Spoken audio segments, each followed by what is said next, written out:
Monopoly Go tips and tricks for beginners. Hello everyone, welcome to our channel and let's explore some tips and tricks to rock in this particular game.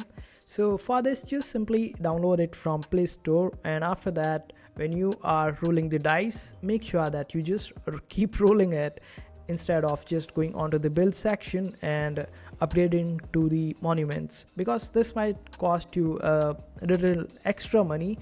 Because when you try to upgrade the monument after collecting just a small amount of money, then people will be attacking you and you would have to repair your monuments.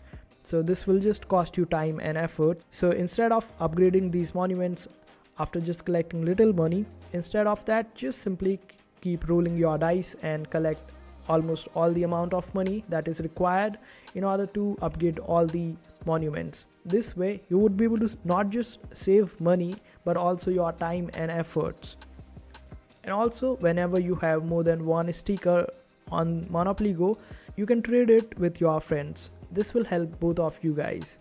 And in case if you have friends who are attacking you on regular basis, like there are some people who just attacks you and don't leave you alone. In that case, just simply go to your friends section and unfriend that particular person. And this way you would be able to get rid of that particular person and that person won't be bothering you anymore.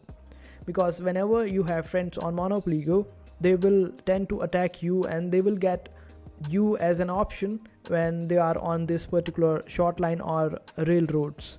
This way they will loot you and you won't be left with much money. So it's better to unfriend these guys who are attacking you constantly. And also, instead of rolling the dice again and again and just keep waiting for the timer to get up and give you some more rolls, just don't roll at all and let the dice collect. And when you have plenty of dice to roll, only then just roll all of them in one go. After a point in this particular game, you would be able to see different multipliers which will help you get on better positions. So this way you would be able to earn more money. So just use your rolls quite wisely, because it is quite important to save time and money. So this way you would be able to get ahead in leadership boards. So I hope this video was helpful. Make sure to hit that like button and also subscribe to our channel for more helpful videos.